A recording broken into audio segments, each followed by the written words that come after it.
Pendant 7 ans, je l'ai attendu sans jamais oser y croire. Et puis, un jour, Noah est revenu, plus grand, plus fort, mais surtout, plus dangereux pour mon cœur. Je n'étais qu'un fils de gouvernante, il était l'héritier d'un empire viticole. On n'avait pas le droit de s'aimer, mais ce qu'on a vécu a tout brisé. Les règles, les silences, les familles. Et maintenant, on doit payer le prix de cette vérité. Jusqu'où irais-tu, toi, pour vivre un amour interdit? Pendant 7 ans, je l'ai attendu sans jamais vraiment comprendre pourquoi. Parfois, je croyais l'avoir oublié. Mais il suffisait d'un nom prononcé à la radio, d'un parfum dans un couloir ou du crissement de pneus sur les graviers pour que tout revienne comme une déchirure ou un appel. Et puis, un jour, il est revenu, Noah Mercier, l'héritier du domaine. Mon secret le plus ancien. Il avait quitté le vignoble à 22 ans, plein d'ambition, de silence et de mystère. Il en revenait à 29, plus adulte, plus distant, mais aussi plus troublant que jamais. Moi, Julien, j'avais 22 ans, fils de la gouvernante, élevé dans les couloirs de cette maison comme une ombre parmi les murs. Ce matin-là, j'étais dans le bureau principal, les mains couvertes de poussière et de vieux dossiers, quand le bruit familier des roues sur le gravier m'a coupé le souffle. Je me suis levé brusquement, le cœur battant, et j'ai regardé par la fenêtre. Il est sorti de la voiture noire comme d'un rêve.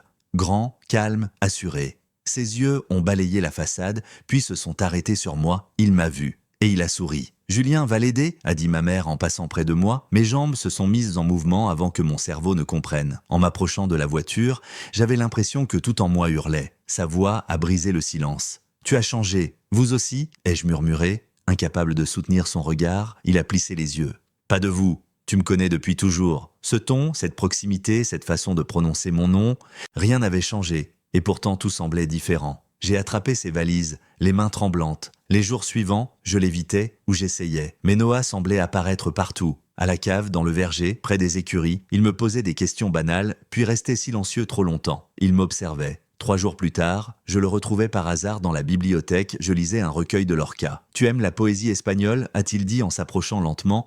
Je me suis figé. Ça me parle plus que les gens. Il a souri et s'est assis à côté de moi très près. Trop près. Il a pris le livre, feuilleté doucement, puis s'est mis à lire à voix basse. Chaque mot tombait dans l'air comme une confession. Je l'écoutais, hypnotisé. Ce jour-là fut le premier d'une série. Il venait presque chaque après-midi. On parlait de livres, de musique, de choses insignifiantes qui prenaient un sens étrange quand il les disait. Il riait parfois, d'un rire franc, rare, et il me regardait, longtemps, comme s'il cherchait quelque chose dans mes yeux. J'ai commencé à écrire plus, à rêver plus, à espérer. Malgré moi, puis vint l'orage. Un soir, le tonnerre gronda au-dessus du domaine. La famille a été sortie. Je rangeais les lettres dans le bureau. Quand la porte s'est ouverte, je n'ai pas eu besoin de me retourner. Julien, sa voix, mon prénom, prononcé comme une prière, il est entré, ses cheveux humides, les vêtements froissés. Il semblait agité. Je n'arrête pas de penser à toi depuis mon retour. J'ai voulu reculer, dire quelque chose de rationnel, mais aucun mot ne venait. Je ne comprends pas ce que tu fais là. Moi non plus, a-t-il dit en s'approchant. Mais je sais ce que je ressens. Il s'est arrêté à quelques centimètres. Nos regards se sont croisés. Il a levé une main, hésité, puis l'a laissé retomber. « Je ne peux pas, murmura-t-il avant de quitter la pièce. Je suis resté seul, figé, le cœur bousculé. Ce n'était pas un rêve, ce n'était plus une illusion. C'était une faille qui s'était ouverte, et je venais de tomber dedans. Le lendemain matin, Samantha, une nouvelle employée, m'a lancé un regard appuyé. Inquisiteur, elle savait ou croyait savoir. Le midi, elle a croisé ma mère en cuisine et j'ai surpris un murmure, un mot « orage ». Mon sang s'est glacé. Je savais que tout pouvait s'effondrer en une phrase mal placée, que le moindre faux pas pouvait nous coûter ce qui n'avait même pas encore commencé, mais il était trop tard pour faire marche arrière et trop tôt pour espérer. Ce n'était pas un aveu, pas un baiser, pas même une promesse. Mais ce regard qu'il m'avait lancé avant de partir avait suffi à allumer l'incendie, et désormais tout le manoir sentait la fumée. Le lendemain de l'orage, rien n'était pareil. Noah m'évitait ou feignait de le faire. Ses gestes étaient plus secs, ses phrases plus courtes, mais ses yeux, eux, n'avaient rien oublié. Et puis, il y avait Samantha. Elle passait dans les couloirs comme un chat silencieux, mais ses regards disaient trop. Elle savait que quelque chose s'était produit. Elle observait, elle attendait. Un soir, en rangeant les verres dans la salle à manger, je l'ai surprise à murmurer quelque chose à un autre domestique. En me voyant, elle a souri. Un sourire mince, glacial. « Tu devrais faire attention, Julien », a-t-elle dit plus tard, dans l'escalier. « Certains secrets ne restent pas secrets longtemps. » Je n'ai pas répondu, mon silence l'a amusé. Noah, de son côté, semblait de plus en plus nerveux. Il passait ses journées à visiter les terres familiales avec son père, et ses soirées à m'éviter. Jusqu'à ce mercredi, ma mère m'avait envoyé porter un dossier dans le bureau. J'y ai trouvé Noah seul, assis dans le fauteuil. Il m'a regardé entrer, s'est levé brusquement et a fermé la porte derrière moi. « On ne peut pas continuer comme ça », a-t-il dit. « Tu veux que je parte ?» ai-je demandé. La gorge serrée, il a secoué la tête. « Je veux comprendre ce qu'on fait, parce que je ne peux plus faire semblant. » Je n'ai rien dit. Mes doigts tremblaient sur les papiers. « Tu m'obsèdes, Julien !» Il s'est arrêté, comme effrayé par ses propres mots. « Quand j'étais à Londres, je me réveillais en pensant à toi, à ton rire, à tes silences. Et quand je suis revenu ici, je t'ai vu. Et tout est revenu, en pire. J'ai levé les yeux. Pourquoi en parler maintenant ?» Il a fait un pas. « Parce que quelqu'un parle déjà. Samantha, je l'ai entendu. Et mon père commence à se poser des questions. Un frisson m'a traversé. C'était trop tôt, trop brutal. Ma mère ne le supportera pas, ai-je murmuré. Et moi, je ne supporte plus de t'avoir à 1 mètre et de faire comme si tu étais un inconnu. » Il s'est approché, ses yeux cherchant les miens. « Est-ce que tu regrettes ce qui s'est passé ?» J'ai secoué la tête. « Non, mais j'ai peur. » Il m'a touché la main, 1 seconde, puis il s'est reculé. Moi aussi, la tension restait suspendue, entre nous, comme une corde sur le point de rompre. Et pourtant, on ne bougeait pas, comme si on attendait que le monde s'écroule avant de bouger. Plus tard dans la soirée, je suis allé voir ma mère en cuisine. Elle était fatiguée, les traits tirés. Elle m'a parlé des commandes de vin, des invités prévus pour le week-end, mais je l'écoutais à peine. Mon esprit était ailleurs. Soudain, elle s'est interrompue. « Quelque chose ne va pas ?»« Non, rien, maman. » Elle m'a regardé longtemps, sans insister. Mais je savais. Elle pressentait déjà que quelque chose m'échappait. Le surlendemain, le père de Noah a convoqué une réunion avec le personnel. Chose rare, très rare. Il a parlé de discipline, de respect, de discrétion. Ces mots étaient froids, ciblés. Samantha, dans un coin, souriait. Je sentais que la faille s'agrandissait. Ce soir-là, j'ai trouvé un mot glissé sous ma porte. « Toit de la Grange, 22h. » C'était son écriture. Je suis monté dans le noir, le cœur cognant. Il était déjà là, accoudé au bois, regardant les vignes endormies. « C'est peut-être la dernière fois qu'on peut se voir comme ça », a-t-il dit.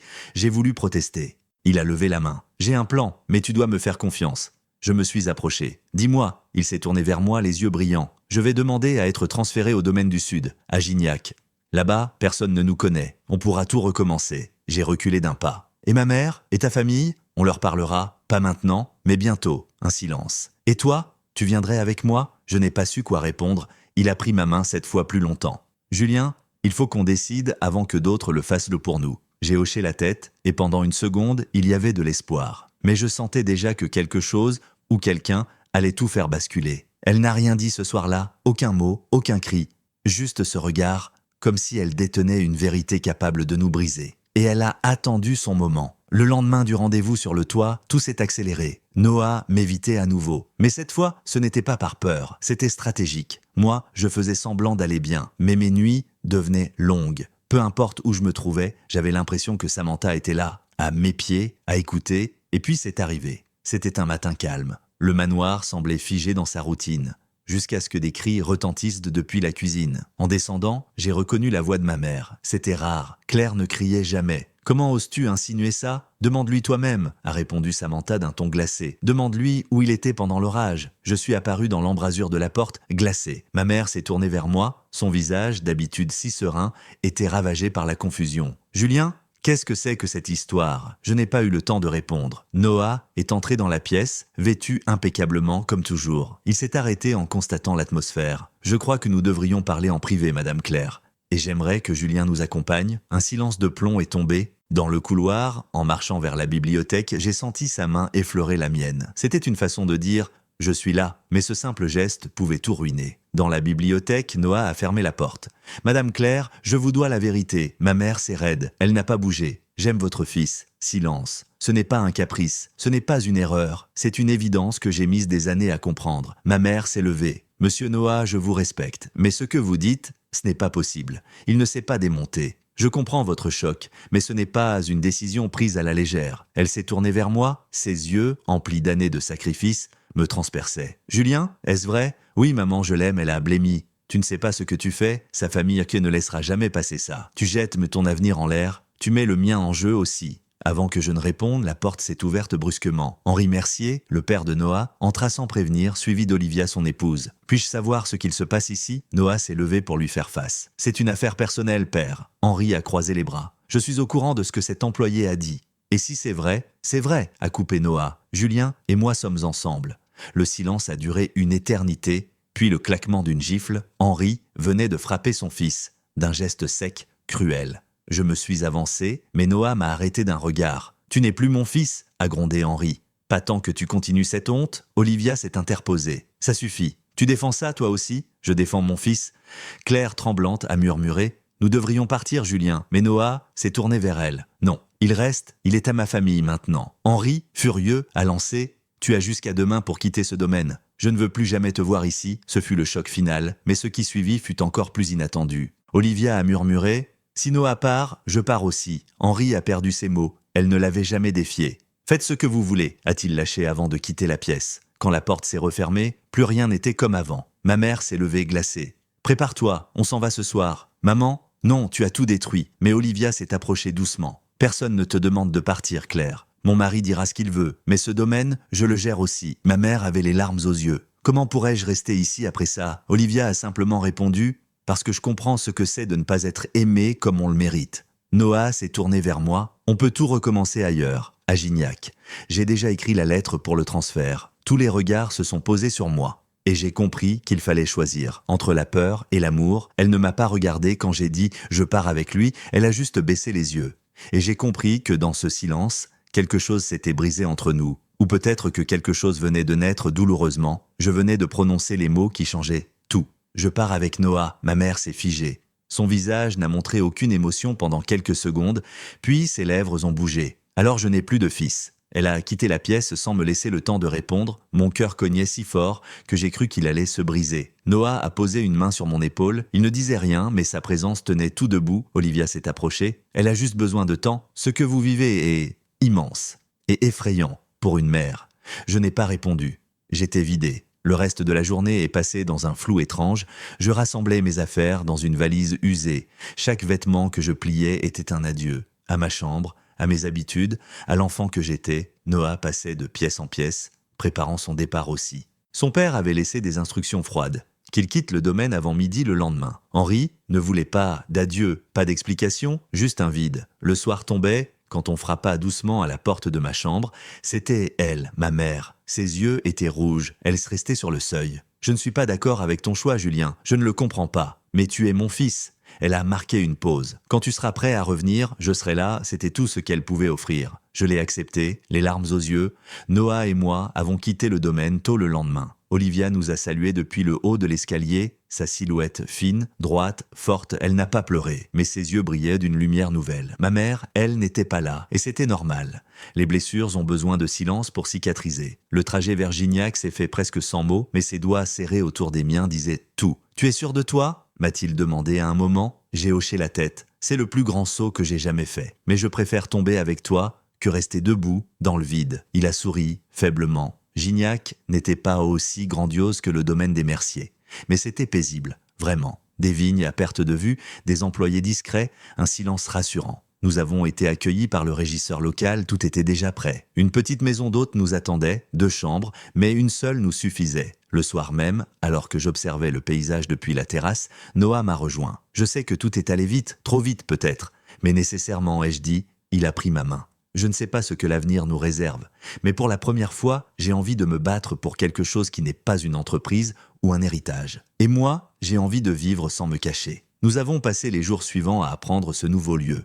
Noah supervisait les récoltes. Je l'aidais avec les registres, les notes de terrain. Tout était simple, serein. Et pourtant, je sentais que le calme ne durerait pas. Un matin, Olivia m'a appelé. « Il n'a pas changé d'avis », m'a-t-elle dit. « Henri, il refuse d'entendre parler de vous. Il parle de te faire interdire d'accès à ses propriétés. » J'ai ressenti un nœud au ventre. « Il pense que tu l'as corrompu, que tu es une phase passagère. » Je n'ai rien répondu. Je savais que ces mots viendraient un jour. Mais Noah ne fléchit pas. Il s'affirme. Il parle de t'associer officiellement à la gestion ici. Ce n'est pas une bonne idée, ai-je murmuré. Peut-être pas, mais ce n'est pas à lui de décider avec qui son fils construit sa vie. Cette phrase m'est restée en tête toute la journée. Le soir venu, Noah m'a tendu une lettre, son écriture nette, posée. « C'est pour toi. Si jamais je venais à douter, si la pression devenait trop forte, tu me la liras. » J'ai pris la lettre sans l'ouvrir. Je savais qu'elle contenait une promesse ou une prière. Mais cette nuit-là, en m'endormant contre lui, je me suis demandé si l'amour suffisait vraiment à tenir tête à un monde entier qui veut nous faire taire. Ce matin-là, une lettre est arrivée, un simple cachet de cire. Le nom de mon père et une phrase manuscrite à l'arrière « Tu sais ce que tu fais, assume ». Le ton avait changé, plus de colère, juste du mépris. 3 semaines s'étaient écoulées depuis notre départ. Le domaine de Gignac était devenu notre refuge. Les jours suivaient un rythme nouveau, lent, juste un réparateur, mais rien n'effaçait vraiment la tension suspendue.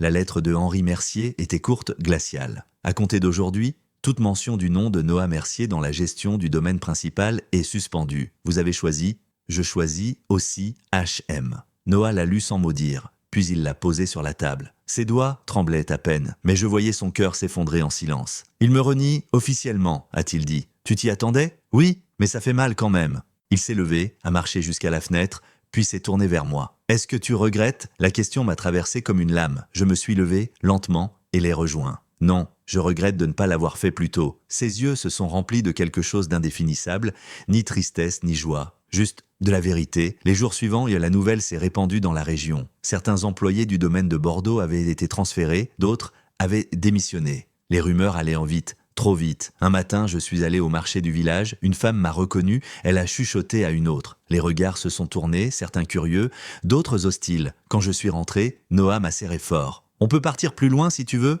Non, on a déjà trop fui. Je ne veux plus avoir honte de ce que je suis, ni de ce qu'on est. Le soir même, Olivia a appelé. Elle voulait venir, elle est arrivée 2 jours plus tard, un visage fatigué mais déterminé. Il refuse encore de parler de toi, a-t-elle dit à Noah. Mais il est malade, et seul, Noah est resté silencieux. Si tu veux lui écrire, fais-le, mais ne t'attends à rien. Il a hoché la tête. Je n'écrirai pas. Il a eu ses chances. Avant de repartir, Olivia m'a pris à part. Merci de l'aimer comme ça, il en avait besoin. Moi aussi d'ailleurs. Ces mots ont résonné longtemps. Un soir, Noah m'a lu un passage de la lettre qu'il m'avait confiée. Si un jour je doute, si je flanche, si je me laisse ronger par la peur ou le regard des autres, rappelle-moi que ce que je ressens pour toi est plus grand que tout ça, que c'est ma vérité et que personne n'a le droit de l'éteindre. Je l'ai regardé, ému. Tu n'as jamais flanché? Il a souri. Grâce à toi, les semaines ont passé, puis les mois, et les blessures ont laissé place à quelque chose de plus stable, plus solide. Un matin de printemps, alors que nous arrosions les jeunes vignes, un mot est arrivé par courrier. De Claire, prin ma mère. Julien, je ne peux pas prétendre comprendre tous tes choix, mais j'ai vu ce qu'ils t'ont coûté, et je vois aujourd'hui ce qu'ils t'ont offert. Ton bonheur ne ressemble peut-être pas à celui que j'avais imaginé pour toi, mais il était réel, et c'est tout ce qui compte. Reviens quand tu veux, maman. J'ai lu la lettre à voix haute. Noah m'a simplement serré la main. Ce soir-là, nous avons marché ensemble jusqu'à la colline au-dessus des vignes. Le soleil se couchait lentement, l'air était doux, je me suis tourné vers lui. Tout ça, est-ce que ça en valait la peine ? Il n'a pas répondu tout de suite, il a simplement approché son front du mien. Chaque seconde, et dans ce silence, dans cette lumière, dans cet instant suspendu entre ce qu'on avait perdu et ce qu'on avait construit, j'ai compris une chose essentielle. Certaines histoires ne cherchent pas à plaire à tous. Elles existent parce qu'elles sont vraies, parce qu'elles résistent, parce qu'elles transforment, et la nôtre, personne ne pourra jamais l'effacer.